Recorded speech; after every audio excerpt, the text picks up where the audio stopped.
അപ്പം കഴിച്ച് അപ്പോൾ നമ്മളൊരു സ്ഥലം വരെ പോകണം കഴിച്ച് ഇങ്ങോട്ട് പോകുന്നത് വെച്ച് കഴിഞ്ഞാൽ നമ്മളിന്ന് USA കഴിച്ച് പോകാൻ പോകുന്നത്.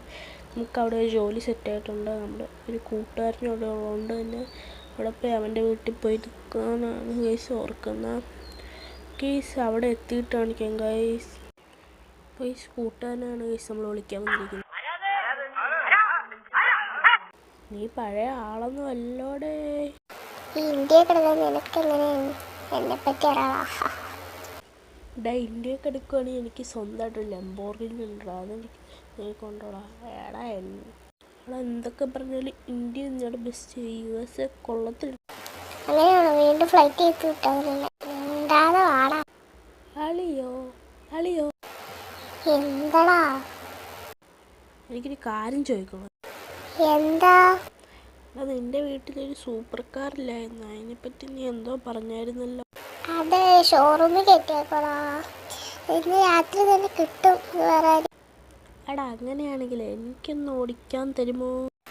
പോടാ. എടാ ചുമ്മാ ഒന്നൊരു ചോദിച്ചെന്തിനാണ് നീ ടെൻഷനാകുന്നത്? എനിക്ക് കാറൊന്നും വേണ്ട, ഞാൻ ചുമ്മാ ഒന്ന് ചോദിച്ചാ. വേണ്ടെങ്കിൽ നിനക്ക് കൊള്ളാം. എടാ അല്ലടാ, ആ കാറിന് എത്ര രൂപയാടാ?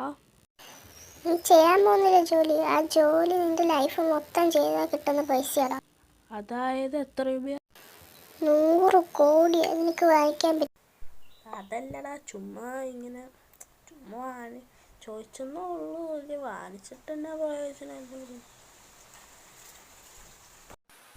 ശരിയാടാ, വീടെത്തിയിട്ടുണ്ട് ഇവിടെ. ശരി വീടെത്തി. ഇനി ആരും ഓടിച്ചോണ്ടിരിക്കേണ്ട ആവശ്യമൊന്നുമില്ല, നമുക്ക് വീട്ടിൽ നേരെ കയറിപ്പോവാം. എടാ എന്തിനാടാ വളച്ച് വെച്ച് പോകുന്നത്? നേരെ പോകത്തില്ലടാ. എടാ നിനക്ക് ഇവിടുത്തെ ഷോർട്ട് കട്ട് ഒന്നും അറിയത്തില്ല. ഷോർട്ട് കട്ട് ജീവിച്ചാലാടെ ജീവിക്കാൻ പറ്റുള്ളൂ.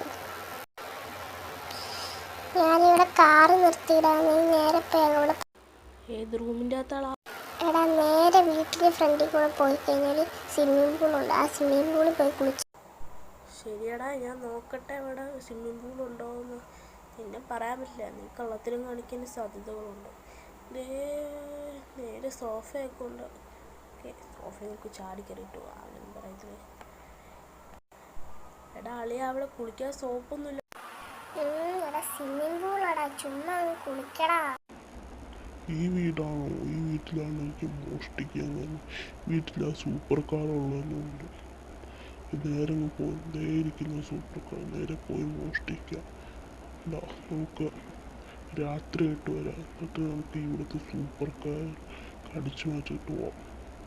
ഇപ്പം രാത്രിയായിട്ടുണ്ട്, ഇനി ആരും അറിയത്തില്ല. നമുക്ക് നൈസിൽ പോയി സൂപ്പർ കാർ അടിച്ചു മാറ്റാം. ക്യാമറയൊന്നും നമ്മൾ പെടത്തില്ല, കാരണം അവിടെ മാസിട്ടുണ്ട് നമ്മൾ, അതുകൊണ്ട് ഒരു പ്രശ്നവുമില്ല.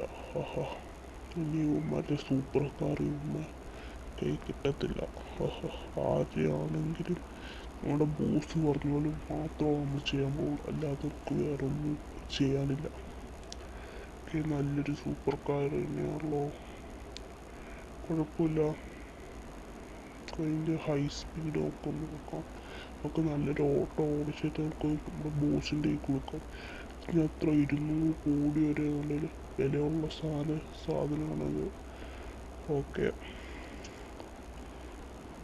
നമുക്ക് 225 കിലോമീറ്റർ സ്പീഡിൽ പോകുന്നുണ്ട് ഇത്. സൂപ്പർ കാർ എന്ന് പറഞ്ഞാൽ സൂപ്പർ കാറ് തന്നെ.